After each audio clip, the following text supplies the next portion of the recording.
Okay.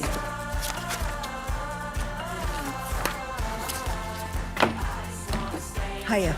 My first day on earth, I fell into your eyes.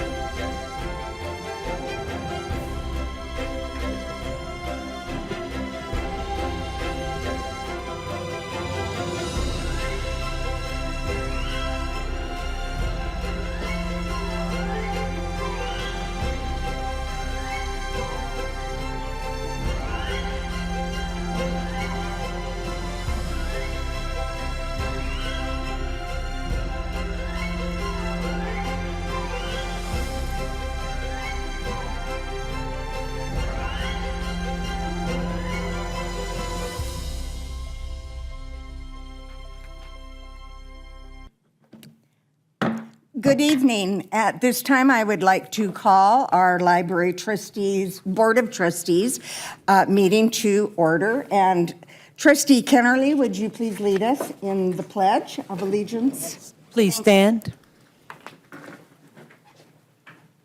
Ready? Begin. I pledge allegiance to the flag of the United States of America and to the republic for which it stands, one nation, under God, indivisible, with liberty and justice for all. Thank you. Ms. Backus, would you please call the roll?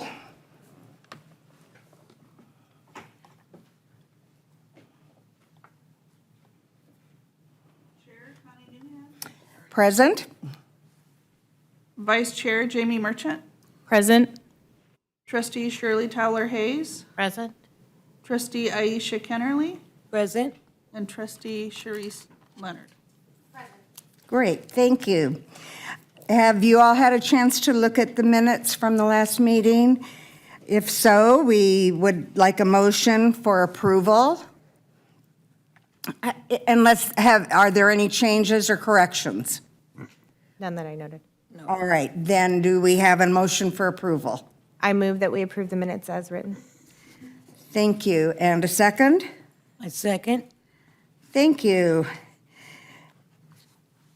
All of those in favor of approving the minutes, please say aye or raise your hand. Or both. Aye. Aye. I abstain. I was absent. I abstain, I was absent. Thank you. Moving on to the consent calendar. All items listed on the consent calendar are considered to be routine matters. Status reports are documents covering previous Library Board of Trustee items. The items listed on the consent calendar may be enacted in one motion.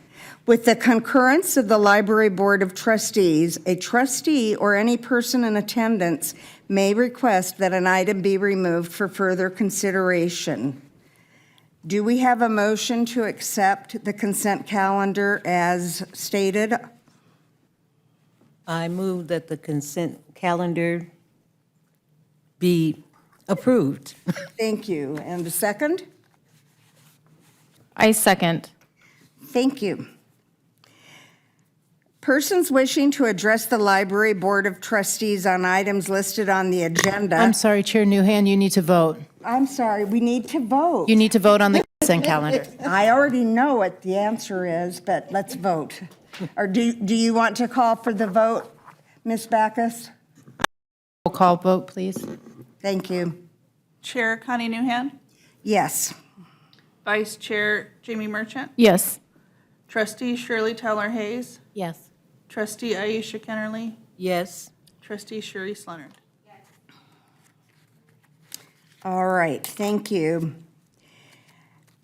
Persons wishing to address the Library Board of Trustees on items listed on the agenda are requested to identify themselves and state the matter on which they wish to comment. No action will be taken on matters not listed on the agenda. The Library Board of Trustees would appreciate your cooperation in keeping your comments brief. Ms. Backus, are there any speaker cards or written comments from the public? No speaker cards or written comments from the public. Thank you. I'm not sure, we have someone from the Mayor's Council tonight? Great. Would you like to give us your report, please? Of course. My name is Nimra Kaur from the Mayor's Youth Council. The Mayor's Youth Council offers students the opportunity to serve their community, gain a wealth of experience in local government, and add their voice to discussions that will shape the future of our city. The Mayor's Youth Council met last Tuesday on March 21st. We met with the Communications Division and they gave us a presentation on what their department does. They also showed us all the equipment they used for photo shoots and filming. The Communications Division is dedicated to strengthening the relationship between the City of Corona and its residents. They share outbound communications to our city's residents through press releases, their electronic e-newsletter, The Inner Circle, and social media channels such as Facebook, Instagram, and Twitter. They help provide tools such as the free mobile app to make connecting with our city as convenient as possible. Our next meeting is on April 11th in 2023, and the Utilities Department will be providing us with a wastewater facilities tour. That is my update. Thank you. Thank you. Are there any questions?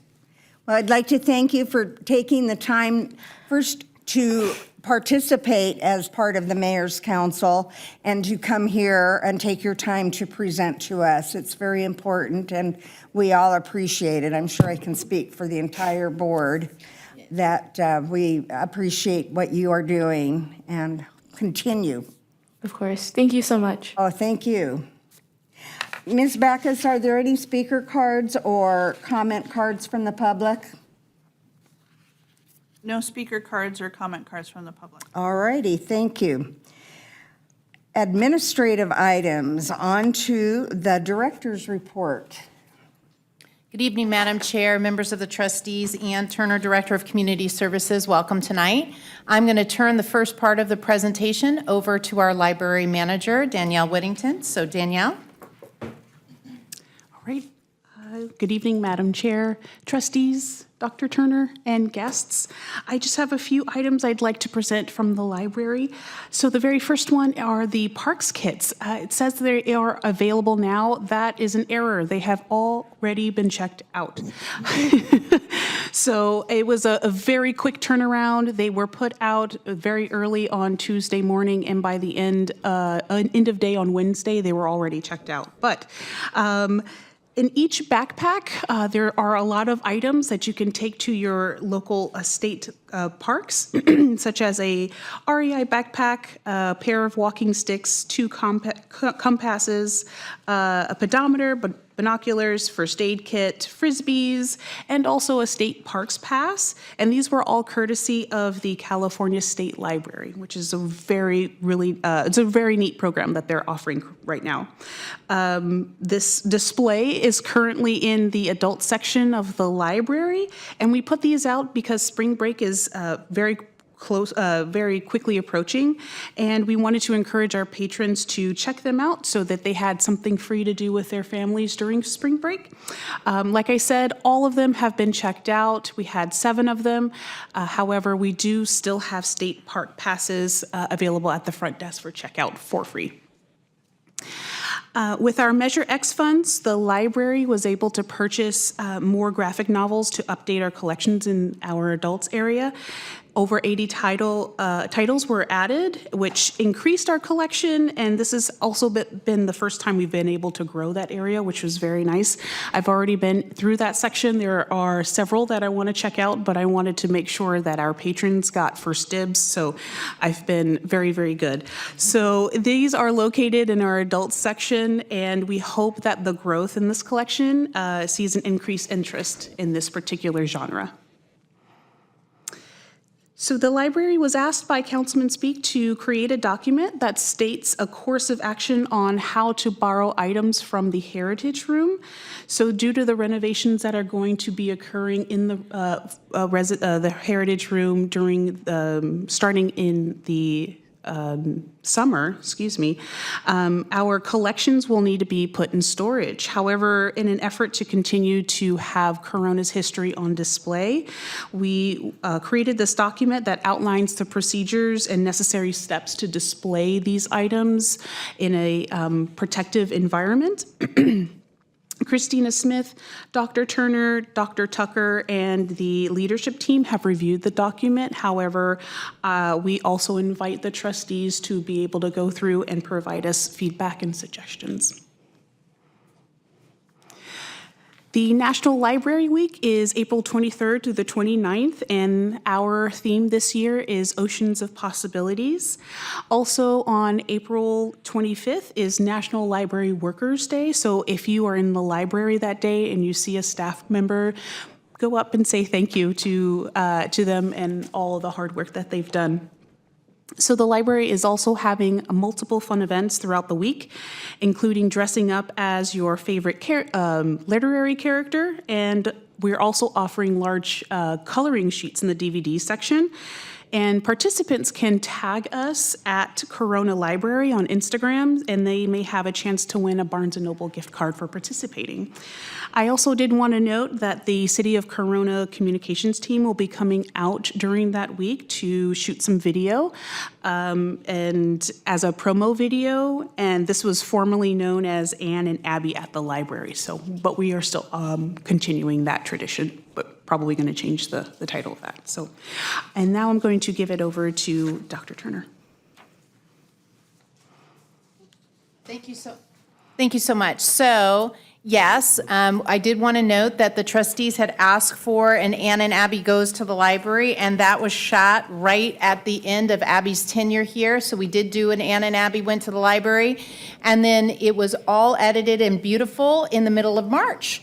And so then it kind of seemed like odd that Anne and Abby would be going to the library. So that will now be modified and turned into a promotion of the Corona Library. You may hear Abigail Lenning's voice, kind of like an ethereal kind of thing throughout that video, but that will be happening for you.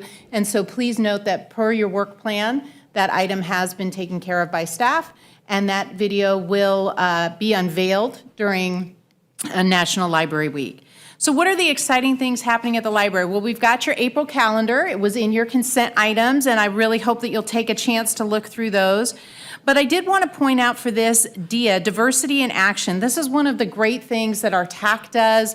This is a fantastic program, and it really does allow our teens to bring their own perspective to what diversity looks like and how that diversity is implemented both in our library and throughout the city. And the attendees have an opportunity to experience and to explore instruments and folklore.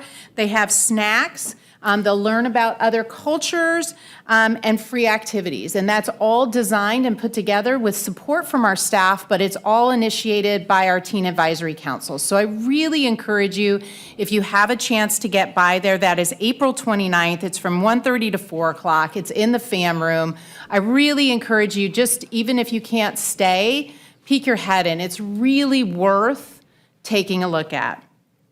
So I am just so excited that Trustee Tyler Hayes is with us today, because I would like to say that monthly we have the Fiction Book Club on the calendar. What? Yes, there it is on April 20th, 10:30 a.m. to 11:30 a.m.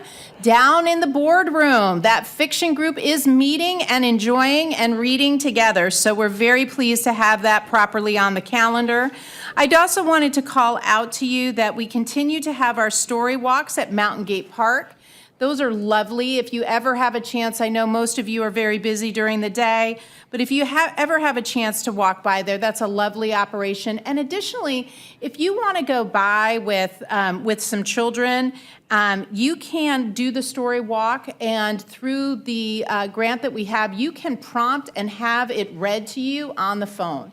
So this is a great way, whether you're with new readers or young readers or people who may not be so confident in reading, this is a wonderful way for them to read along with the voice on the phone. So you dial the prompt as you go around, and it will be read to you, and your reader can go along and read with the voice that's on the phone. And for a lot of children, that's a really nice way to build their confidence in reading. It's an important part of what we do with our literacy program at the library, so really encourage you to take a look at that. And then finally, I will just touch on the fact that we have volunteer orientation. So I know we talk a lot about the city of Corona and Corona Beautiful and the cleanups that we do throughout the city. And all of those are fantastic, and some just a sampling of what we do with our volunteer programs. But there's a huge volunteer cohort at the library. So these are young students who are coming and helping us with things. These are older retired folks who are coming back and helping us with things. And of course, I'd be remiss if I didn't note that our biggest volunteer pool is our friends of the Corona Public Library and all of the work that they do in the bookstore, all of the work that they do to help us around the library. So again, there is volunteer orientation. If you know somebody who'd like to do a little bit or get to know the library a little bit better, please let them know that we're always looking for library volunteers and look forward to having people, whether that's just for a few hours or if they want to make a commitment to come regularly every Monday, Wednesday, and Friday. We always love to have volunteers at the library, so I hope that you'll enjoy that. I did want to let you know that very interestingly, just for your little databases, we had 257 people who attended our story times and read to a dog event. You know, these are just getting bigger and bigger. I know that there was some questions about, you know, how we were going to get all of these people into the library, and we just figure that out. So know that if you need to come to the library and you want to be a part of story time, we'll find a place for you to park, we will find a place for you to sit, and we'll find a place for you to enjoy story time. So that's a wonderful opportunity for you. $100,000, what? Ebooks. So we got a grant, and we were awarded this by the California State Library, which is just such a generous benefactor to the Corona Public Library. So I do want to just take a moment as trustees and allow you to know what an integral part the California State Library is to the Corona Public Library and to our success and what we can offer to the community.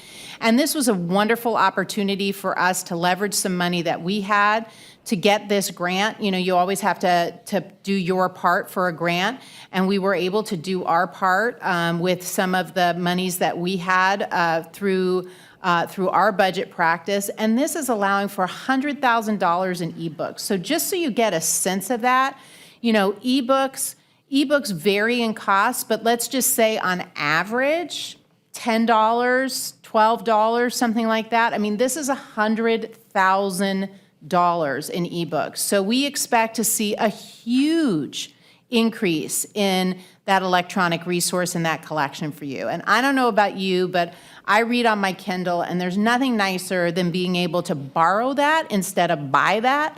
And so the Corona Public Library has lots of new titles for you to take a look at. And what's lovely when they're electronic is that the processing isn't nearly as long or as staff intensive as it is with an actual hard book. You know, I think a lot of people think that we just go out and buy books and throw them up on the shelves, and unfortunately it's not that easy. There's a whole processing that goes on with every book that goes on our shelves. It has to be tagged properly, it has to be assigned a proper number, it has to be put in our inventory, all of that. So that takes quite a while for it to get from purchase to shelf. But with the ebooks, it's a lot more simple, and I hope that you'll go online and enjoy that. Those funds, by the way, are going to the council at their April 19th meeting to be accepted by the city of Corona, because all grant money has to be accepted by the city of Corona. So that's a nice opportunity if you're going to be at that council meeting to say to the council how excited you are about the grant. If you don't have time to go to that council meeting, if you want to drop a note to your council member and say how excited you are about the grant, we would love to have that. The council always loves to hear good news from the trustees and from the commissioners, so we appreciate your support. Outdoor maintenance work. Well, we always want to keep you updated on all the things we said we're doing. The library is looking lovely. It is absolutely looking lovely. The trees have been trimmed. You can see they're nicely skirted. We're power washing on a regular basis. This photo was taken at 8 a.m. in the morning, and you can see that it is clear of debris and somebody is picking up trash. The walkways were clear. The facilities also had their contractor do a very detailed trimming of the campus. They will soon be mulching all the planter areas once the tree trimming is completed. And overall, the cleanliness outside of the library is giving a very positive impression to our patrons. So if you haven't been by the library lately, please come on by and take a look. It just looks lovely. And then I did want to announce on behalf of the Friends of the Corona Library, the Historic Fiction Author Lunch. It's sold out. But just to let you know the level of what's happening at the library, I think it's really important to share this with you. So always these lunches, these author lunches are wonderful events where you get to meet people you probably would never, actually have the opportunity to shake hands with. But I've also had the opportunity to really read some books that I probably wouldn't have read. Like if I was just scrolling through, I probably would have been like, oh, maybe not quite my genre, whatever. But you meet the people, you hear them talk about their work, you hear them talk about what went into developing this book. And then all of a sudden you're like, I think I'm going to check that out. That sounds kind of interesting. And so this is also a way to expand not only the opportunity to meet with the author, but really to expand sort of your reading list and the things that you may find interesting. So I do want to let you know that they will have 4 authors: Susan Masner, Christina McMorris, Ariel Lawden, and Jennifer Coburn. Most of the authors' books are available for checkout at the library, and some are even on ebooks. So you can check them out there. There's a delicious brunch, and the authors will discuss their books and really kind of what went behind developing their stories. So that's always the most interesting part for me. And just for the community to know, that's April 22nd at 10 a.m. at the library. And again, please keep your ear to the ground, because the Friends, when they get these going, they announce it and they sell out pretty quickly. So if it's something that interests you, we're going to kind of tantalize you with this that's sold out, so you're ready for the next one that's coming down the pike. That's the end of my presentation. I did want to take a moment of privilege and just let you know that we're going to be doing a presentation for you, an administrative presentation tonight from Christina Smith on staffing at the library. And I did want to at least put in a caveat that as we're going through this presentation, these are the things that we've requested. So this is like the discussion that we had last year during budget, that we requested service level changes. Most likely, as is true with all budgets, we request robustly and hopefully and optimistically, and then we get back, something that looks a little bit different. But, I want to make it very clear that the City of Corona has done some really great things by the library in the last couple of years with the budget, and we are looking forward to seeing that support represented in this budget as well. And just to have Collection HQ is a huge tool for us, and we are really, really grateful for that. And we continue to develop our print collection, and again, are really grateful for that. And we will talk to you about staffing at the library and where we are with staffing. And this is really for your information to kind of show you how the library is organized and how it's staffed. And what we are talking to you about with percentage is optimum staffing. And optimum staffing may or may not be achieved in this next fiscal year, but we want to make sure that you understand where we are with staffing and what to expect. And I think the biggest takeaway I hope that you'll get from this presentation is, even though much of the time we are not optimally staffed at the library, the service that our patrons receive is exemplary, and that all of our staff go above and beyond and work very hard to make sure that it is a seamless experience for our patrons, which is our priority number 1. Thank you for allowing me to give you the director's report, and I'd be happy to answer any questions you might have. Oh, thank you, Dr. Turner. Ms. Backus, are there any speaker cards or written comments from the public?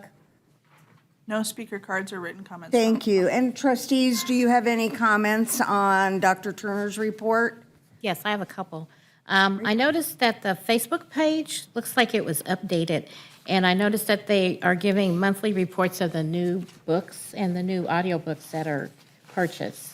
And that was, I like that. And then I also noticed that on Hoopla, there are more current books there. So I like that. And then there were more audiobooks. When I had my surgery, I had to switch to audiobooks. So, of course, I went to Hoopla. I also had a question on the parks kits. How long is checkout? I believe it's 8 weeks. Yeah, I believe it's 8 weeks. It's an 8-week checkout. Oh, okay. That's a long time. May I ask in regards to the park packs, is there a possibility of getting more for our library, or is we're restricted to that number? I can check in with the California State Library because they were the ones giving us all of those lovely packs, but I don't mind asking because the worst they could say is no. If 7 families can have them for 8 weeks, that really restricts their being able to get out to a lot of our citizens. So, Chair Newham, we have more park passes. These kits with first of all, let me just be completely frank. Probably we will never get these backpacks back. I mean, genuinely. These are lovely little packs. They come with walking sticks and compasses and everything else, and little, actually, disposable things like treats and bars and stuff like that. So the likelihood that people will turn these back in the state with which they check them out is pretty low. So it was kind of one of those things where it was a fantastic promo. It got people interested in the park passes that we have, and we have plenty more park passes than we do these backpacks. We will take the backpacks back and see what we're missing and see what we can replace, and we will do that out of our own dollars. But that will quickly not be sustainable. So I imagine that if you got one of these backpacks, yay for you. And we may have a second round of being able to check those backpacks out. But I would pretty much guess, as it's been with some of our things like our Wi-Fi hotspots and some other things, sometimes those things just walk away. And so we are happy to offer it to the public. We're really pleased for those who get it. But the park passes are always available. So you can go get the pass itself, just not the backpack. There's plenty of passes. Excellent, thank you. And it brings them into the library. Woo-hoo. All right, thank you. Are there any other comments? Sorry, it's about the backpacks again. Is it the state that set the 8 weeks, or where did that number come from? I believe we set that up. I'm not 100% sure where that number So came from. we normally check items out. We check them out, and you get automatic renewals. And so the combination of all of your automatic renewals can have you checking something out for a long period of time. We can check back in with the staff. There was some parameters set by the state library, and I believe that those parameters were being adhered to by our staff with one automatic renewal. That's my understanding. So if that's not correct, we will correct it at the next trustee meeting, and we'll find out all of that for you. But I believe that's my understanding is that some of that is a collective of your initial checkout and then the automatic renewals that we do. Well, thank you, Dr. Turner. Just And- one follow-up comment. I just think that if we do have any control, 8 weeks is, you're right, you're never going to get it back because nobody's going to remember to bring it back after 8 weeks. Yeah. Because they're probably going to get it, go, and a week later come home and it's going to be like in their corner somewhere and they're never going to remember it again. But maybe if we had a shorter time period, like 2-week checkout at the max, then maybe we would get the stuff returned. I think, honestly, I mean, yes, we can definitely check in. We want to make sure that we're compliant with what the state library, says that we need to do. But honestly, with anything like this, where it's a cute little backpack and stuff like that, folks love it, right? And there are consumables in there, so we know for sure that the consumables will be consumed, right? We will see how this program works. This may be something that if it works really well, we can replicate. We've done that with other state library programs.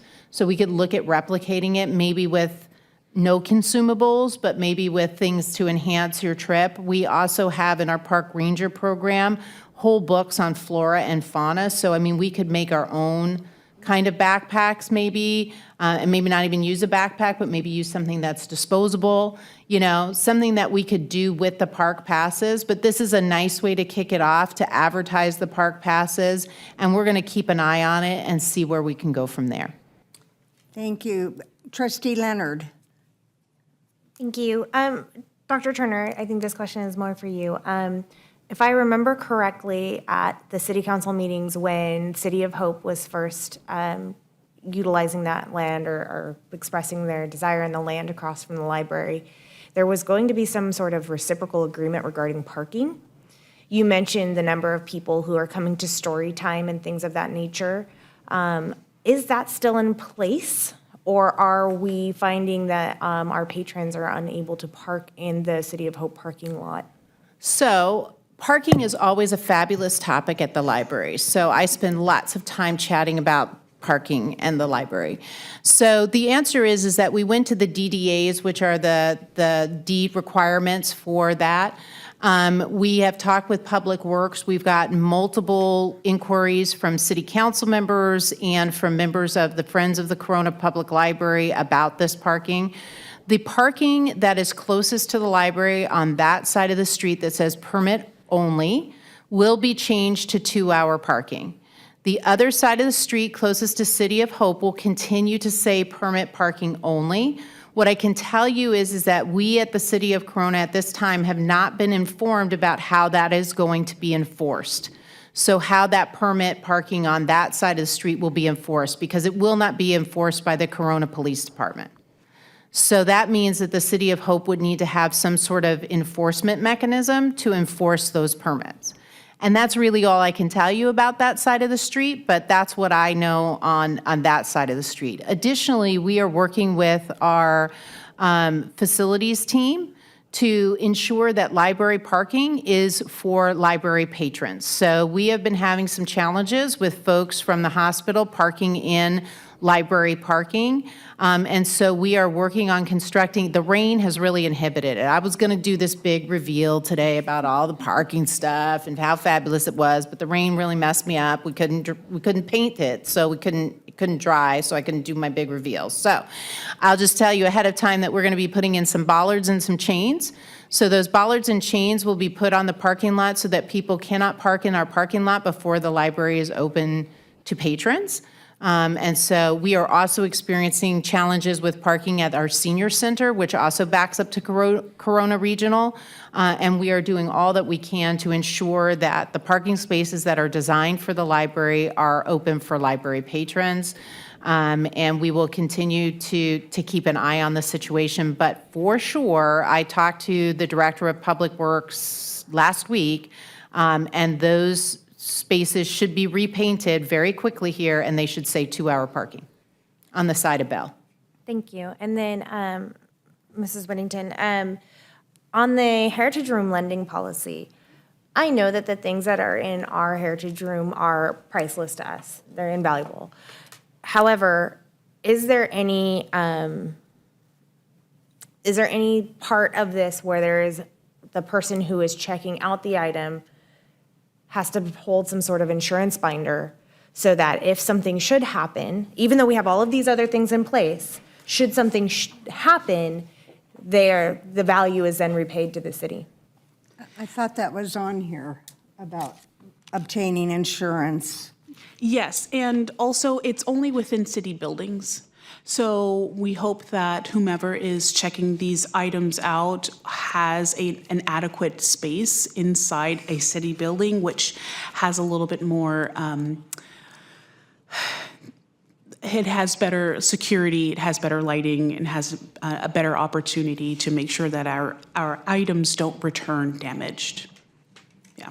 So we're lending this to ourselves, is the answer. that was This is my question. this is within the city, it's lending it to ourselves. So it would be that the utilities department says, I would like a copy of the very first utility bill that was ever issued in the city of Corona, and we would work with them to get that. We would make sure they had a proper display display area. We would make sure that they had, UV light and that it wasn't going to be damaged. There's all, Mrs. Whittington has done a beautiful job of writing this lending policy to be very clear, but it is an intercity loan. There are no checkouts from residents at this time. Oh, I thought it was terrific, and I could tell how much time you spent on it. And other than a couple of little tweaks, being married to a journalist, it's like, I think it's great. Based on what Dr. Turner just specified about within the city of Corona, and I know that it's stated as such, but I think it was further back, that maybe that could be part of the title, just adding within the city of Corona, because otherwise someone would have to wade through this pretty far to find, oh wait, I can't get it, I'm not the city, so that would be all. But thank you for your time, and well, you said you were drinking from a fire hose, and I can see, I can imagine how many hours this took, and it's very well done, in my opinion. Why, thank you, Madam Chair. I appreciate that. Madam, I have a question. Okay, Trustee Kennerly. Yes, Dr. Turner, I'm excited about the Friends of the Library, the lunch, the author lunch. How often are those held? I'm going to have to defer to some of our friends here. I think they're a held year. monthly, right? No, the luncheon? The luncheons. Yes. The luncheons are twice a year. There's one in April, and then there's one in November. Oh, okay. And the one in, So now you got to start getting ready for the one in November. We have this one in April. We actually have another one in June that just came to us kind of out of the blue. We have one in the fall, and then we are looking at doing an additional author event, maybe a nonfiction author event, with the extra wine left over from Ladders and Linguini. Well, we will keep you informed. That's one of the wonders of having trustees that are also friends. We will get first knowledge of that and make sure that you have it when those are coming up. Thank you. Thank you very much. On to the library staffing report. Ms. Smith. Okay. Is it gonna? Okay. My name is Christina Smith, and I'm the library supervisor for library services, and I'll discuss library staffing. So I'm going to start with the organizational chart. The library is a division of the Community Services Department. Then you can see that within the library division, we have 2 units. We have the Literacy and Community Engagement Unit, and in that unit, we have 13 staff members, and that compose 3 teams. The teams are Adult and Family Literacy, Community Engagement, and Special Populations and Maker Exchange. The other unit is Library Services, which has 36 staff. There's a collections team, there's circulation and passports, and shelving and reservations. And then there's a small admin team that has 3 staff that include the manager, the management analyst, and the office assistant. So this last year has been difficult. The job market is very good. So the part-time staff, we've had some turnover, so we've hired 15 part-time staff members this fiscal year, and we have separated 15 part-time staff members this year.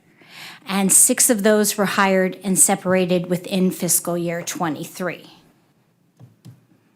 Full-time staff retention, we've hired 2 full-time staff, and we had 4 staff members who left. So our current staffing level is at about 85%. We have 2 full-time vacancies, the library supervisor, and that's still in the recruiting process. The interviews are coming up this week. The library specialist position starts April 10th. And we have 6 part-time vacancies, 2 library assistants, Actually, as of today, it's only one, because one of them started today. Yay! And that position's been open since October. We have 2 seasonal CS leaders who will be there to help us with summer reading. They are in the process, and we're recruiting for 2 other CS leaders in the passports and circulation and shelving and reservations department. So full-time versus part-time, you can see the number of full-time staff members in administration. There are 3. One of those is a librarian. There are no part-time staff. So the full-time equivalent, a full-time equivalent is when you take the number of part-time staff hours, divide it by the number of hours a full-time staff would work, and then that will give you an idea of actually how many full-time staff you have, full-time staff hours you have. In library services, we have 5 full-time staff. All of those are librarians. We have 31 part-time staff, which means 86% of our staff are part-time. And when you look at the full-time equivalent, it's only about 20.5 staff, even though it's 36 people. LCE has 5 full-time staff, 1 librarian, and that is the supervisor. 8 part-time staff, it is 62% part-time staff, and that is 9 full-time equivalent. One of the things we've been looking at is benchmarking us against other libraries in comparable cities, and you will see that our staffing levels, the most recent data available is fiscal year 2021, and our staffing levels are much lower. The closest library to us is Roseville, and they have 29.75 full-time equivalent for their full staff, and we have 25. And we only have 7 librarians, and that 7 librarians includes the 2 supervisors, and at that time, the assistant director. And Roseville has 8.75. But the libraries closest to us, Rancho Cucamonga and Ontario, each have 14 and 15 librarians, and staff's close to 50.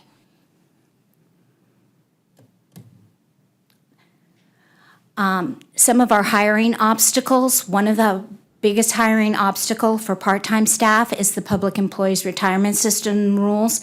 Staff are only allowed to work 999 hours per fiscal year, which limits them to 18 hours a week. If I go to work at Walmart, Target, Baskin-Robbins, we've lost people to Baskin-Robbins. I can work, the only stipulation they have is ACA. So the average part-time person at those locations work between 20 and 29 hours a week. So that's a big difference on a weekly basis. On a salary, we're completely competitive. On an hourly rate, it's the limit of the 999 hours that makes us less competitive. Number 2, the low salaries, that was for the 1 full-time person who separated this year, who did not retire. And part of the reason the employee left is because the salary was not enough to live locally. Healthcare, I don't know how many people I've lost who want a full-time job with healthcare and benefits. Part-time jobs just don't cut it. So, within a month, right now, with the way the job market is, they have a full-time job and they're gone because they want the benefits. They've turned 26. They can't stay on their mom and dad's benefits anymore. They have to do something.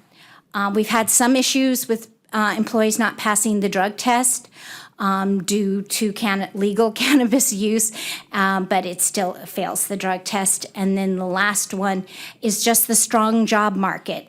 There are more jobs than there are people to hold jobs, and we're competing with that.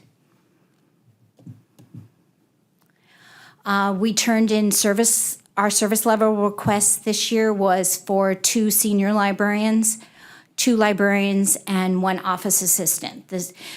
the senior librarians and the librarians would be one in each unit, and the office assistant would be to help with the passport and circulation team, because our passport business is back up to what it was before COVID. And it's a lot of paperwork, both before you do the passport and after we complete the passports. There's a lot of money processing and paperwork that needs to go with the passports, and they need to be bundled and they need to be mailed to the State Department. And it takes a lot of time. We also review every passport application to make sure that the agent did everything correctly. If we got our service level changed, this would bring our staffing up to the 2021 comparables for the other library. It would bring us pretty close. Did you have any questions about staffing?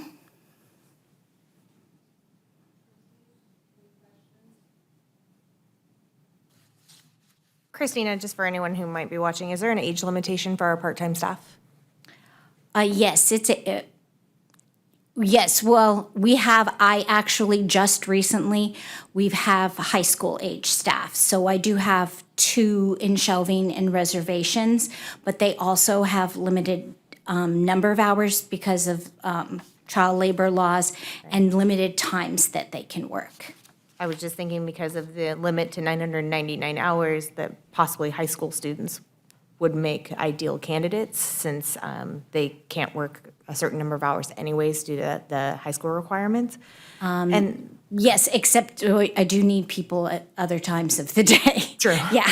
Very true. And then also, forgive me because I am naive in this area. I think I know the answer to this question. But considering the fact that the state of California has legalized cannabis use, and there are a large number of people who utilize like CBD oil with low THC, what about that prohibits a person from being hired? So we are working with our HR department on that right now. So that's been a shift, right? So the drug tests that are designed for human resources have been designed to test for cannabis as an illegal drug. And so the testing has not caught up necessarily with the legalization of cannabis. And obviously, cannabis is not federally legal. And so we are working on that with our HR department, but that's not specific to the library. That's a City of Corona issue, so we'll be addressing that through our HR department. Additionally, what I also want to say about part-time folks is this is why our volunteers become really important to us, is that many, particularly retired folks who can come in and help us at the library is huge. Part-time staffing is an enormous issue, and that is throughout the department, not only in our library division. What we did do this year is that we released the by position part-time hours so that each area is allotted hours. And if it takes you 15 people to fill those hours or 5 people to fill those hours, we're willing to allow those divisions to hire as many bodies as it needs to fill those hours, which is why I think Christina's chart showing what the full-time equivalent is really important, because the actual number of people is a poor comparison in part-time, because we could have 35 people, but we still only just have that many hours. So I think that's sort of a challenging comparison for part-time. For full-time, we know that we haven't had new full-time positions in the library, at least since I've gotten here. And so we are asking department-wide for positions for the library. Thank you. Ms. Backett, another question? I think that you just kind of answered this, but are we able to consolidate some of our part-time positions to create full-time positions? No, you can't do that because full-time positions become, you cannot create a new full-time position without the approval of the city council. So even if you took all your part-time positions and took all the money of those part-time positions and said, I'm going to take all the, like, let's say your fully encumbered full-time person costs $10,000 and you get $10,000, you say, I'm going to cut $10,000 of part-time positions. You still could not make that into a full-time position without the approval of the council, and that is a reoccurring cost. The biggest challenge of a full-time position is that's a reoccurring cost that comes every single year. With part-time, you have the fluctuation, so they allot hours, you spend them, you don't spend them, and that money remains fluid and stays in the general fund. With a full-time person, you have to pay benefits, you have to pay time off, and so no, the only way to add a full-time position in the city of Corona for the Community Services Department is to take it in a service level request to the city council and/or to take it separately during the year and show an excruciating need that has to be filled by a full-time person, and very rarely do those get approved outside of the budget process. Thank you. Thank you. Are there any other questions, trustees? No. Are there any communications from the public or written comments? Ms. Backus? No speaker cards or written comments from the public. All right, thank you. Trustee communications. Trustee Kennerly, do you have anything you'd like to share today? Have we been here since we had ladders and linguini? Yes. Okay. But you can still say how great it was. It was great. I had a great time. But yes, I do notice the upkeep of the library. I was there a few weeks ago, and it's just very inviting, and it's clean, and it's a place that you feel proud, to go into. Very well maintained. I would like to reiterate that also. It's looking great, and I'm very happy about the power washing, because when we had the Library Foundation, which I had been on for 9 years, the Bricks project was our fundraising project that went greatly towards providing the van for Lars on the Go, which has undergone a name change. And there is no foundation any longer, but those bricks would get so gunky looking and with gum and all the other things you can imagine. So the power washing's really helping and making it much more attractive and beckoning and appealing. So well done. Thank you. Other comments? Trustee Merchant, no. Trustee Hayes. Thank you. I did notice that it was cleaner over there. I went to take books back to to dump in the Friends basket, and I noticed that it was clean. I noticed that there were security people walking around, and the homeless people were not hanging around the outside of the building like sometimes you see during the day. So good news on that. And I was able to procure my tickets for the luncheon, for the breakfast. Thank you. Trustee Leonard. We want to thank everybody who bought a ticket to the historical fiction authors brunch. We waited to start selling those tickets until after we sold out at Ladders and Linguini, and it took pretty much 1 month to the day to sell out. So it was amazing, the number of people who were interested, and after we sold out and said we were sold out, we still had people asking, but of course, for fire marshal and such, we have to keep our numbers to a minimum. It's going to be an amazing event. Robin Hoklatubi, who heads our author committee, she does such amazing work, and she gets these authors that are just, they're best-selling authors. It's insane how quickly she gets them to come to Corona. Not that I don't love our city, but it's Corona. And so she does this amazing job.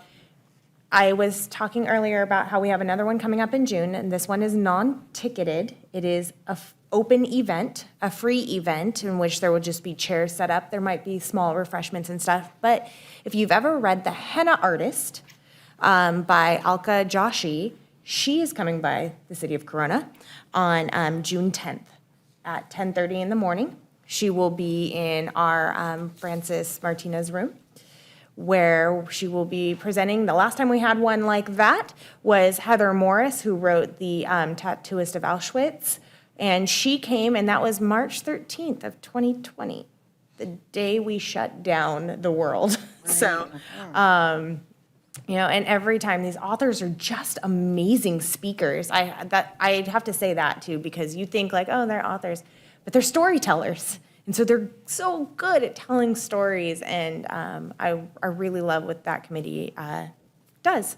So other than that, the Friends of the Library is looking forward to surprising our library staff with a little something over the library week. And so we are looking forward to that, as well as Serving with a Purpose, which is coming up. And I know a couple of our trustees are going to that, and Mrs. Whittington.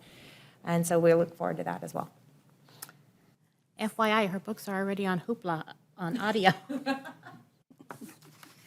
Thank you, and the author luncheons are pretty spectacular. I couldn't believe when you had Robert Dugoni last time. That was A-list. And Tattoo Artist of Auschwitz, which I just recently read, and now I'm on to Sikla's story, but, or Silkla's. Kudos, that's all I can say. I used to run author fests for the school district, and I know it's not easy. And kudos to Robin. That's great. So I don't have anything else. Are there any other comments? Dr. Turner, Ms. Whittington? No? All right. Well, with that, I think I can safely adjourn our meeting, and we'll see you next month.